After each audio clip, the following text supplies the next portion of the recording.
హి ఓం నమ శివాయ్. ఓం నమ శివాయ్. ఓం శ్రీ భద్రకాళీ సమేత వీరభద్రస్వామిని నమో నమః. మాతృ పితృభ్యో నమః.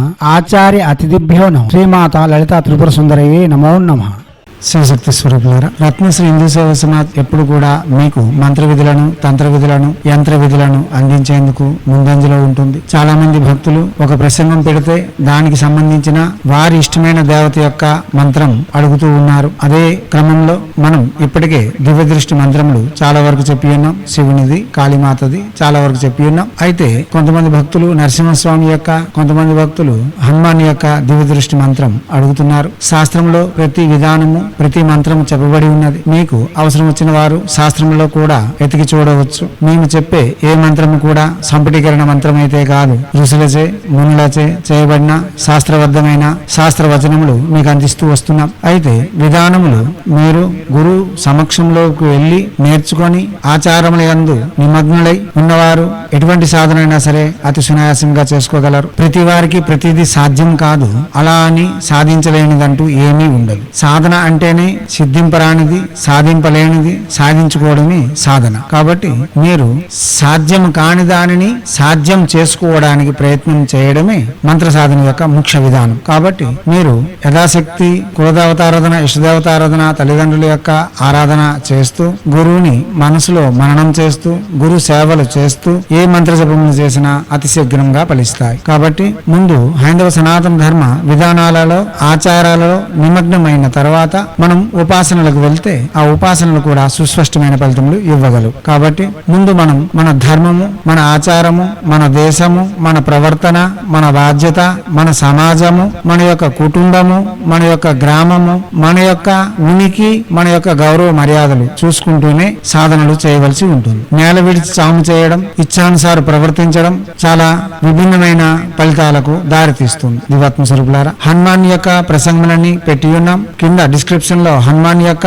లింక్ కూడా ఇవ్వబడి ఉన్నది. ఓపెన్ చేసి ముందు ప్రసంగములని వినండి. ప్రశాంతతతో ప్రసంగములని విని ఒక కాగితం, పెన్ను తీసుకొని లేక ఒక పుస్తకం తీసుకొని పట్టికలా అమర్చుకొని సాధనా క్రమమును నేర్చుకొని తర్వాత సాధనలకు ఉపక్రమించాలి. దొరికింది కదా అని పట్టుకొని వెళ్ళవేస్తే చిలకాష్టక మహేశ బంధనం వలె ఎటు కాకుండా పోతుంది. కాబట్టి ముందు మనం భావన తెలుసుకోవాలి. ఎందుకంటే చిలక పెట్టు కూడా చాలా మంచి మంత్రం చెబుతుంది. ఏం చెప్తుంది? కృష్ణతాత జగత్కర్త అని చెబుతుంది. ఏ చిలకపెట్ట దగ్గరికి వెళ్ళినా ముందు కృష్ణతాత జగత్కర్త అంటుంది. కృష్ణ అనగా ఒక్కడు, ఈ ప్రపంచమునకు పాలించే ఏకైక భగవానుడు. తాత అనగా మన యొక్క తల్లి జగజ్జనని, ఆ తల్లిని సృష్టించిన పరమాత్మ. తల్లికి తండ్రి ఏమవుతాడు? తాత కదా.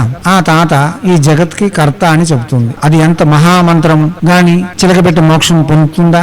దేవతను చేరుకుంటుందా? ఎందుకంటే ఆ భావన ఆ చిలకపెట్టకు తెలియదు కాబట్టి ప్రతిదీ తెలుసుకొని నేర్చుకొని ముందుకు సాగితే సుస్పష్టమైన ఫలితము తప్పక పొందగలం. అయితే హనుమాన్ యొక్క దివ్య దృష్టి మంత్రము చేయాలనుకునే వాళ్ళు దివ్యమైన అనుభూతులు కలిగి ఉండాలి. దివ్యత్వమును పొందడానికి అర్హత కలిగి ఉండాలి, ఆతృత కలిగి ఉండాలి, కాగా అవగాహన కూడా కలిగి ఉండాలి. ఇవన్నీ తెలుసుకున్న తర్వాత దివ్యమైన దృష్టిని పొందేందుకు, దూర దృష్టిని పొందేందుకు, దూర శ్రవణమును పొందేందుకు ఈ మంత్రము చాలా వరకు ఉపకరిస్తుంది. హనుమాన్ యొక్క మంత్రం ఏదైనా సరే 22 రోజులు దీక్షా కంకణబద్ధులై పూర్తి చేసుకున్న తర్వాత కనీసం 16 మంగళవారాలు హనుమాన్ యొక్క ఉపాసన పూర్తి చేసిన వారు ఈ దివ్య దృష్టి మంత్రమునకు అర్హులు. ఈ మంత్రం చేయాలనుకునే వాళ్ళు హనుమాన్ యొక్క దిగ్బంధన, హనుమాన్ ఆకర్షణ, శ్రీరామ మంత్ర జపములు తప్పనిసరి చేసి ఉండాలి. దివాత్మ స్వరూపులారా, ఇలా అన్ని తెలుసుకున్న వారు ఈ మంత్రమును ప్రత్యక్షంగానే జపం చేయగలరు. ఇతర వివరములకు మాతో సంప్రదించండి, లేక తగు గురువులను సంప్రదించి సాధనలకు ఉపక్రమించండి. ముందు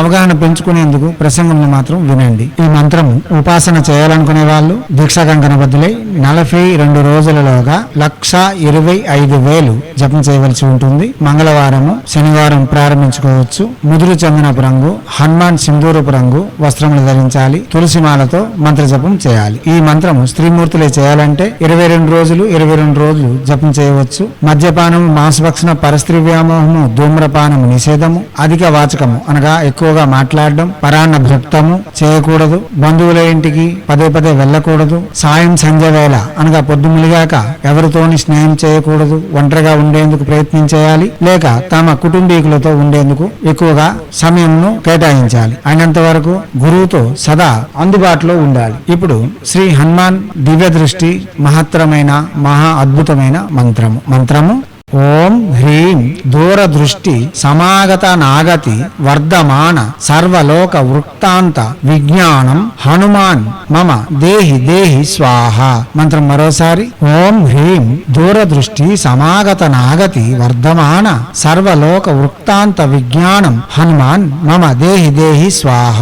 మంత్రం మరోసారి ఓం హ్రీం దూరదృష్టి సమాగత నాగతి వర్ధమాన సర్వలోక వృత్తాంత విజ్ఞానం హనుమాన్ మమ దేహి దేహి స్వాహ.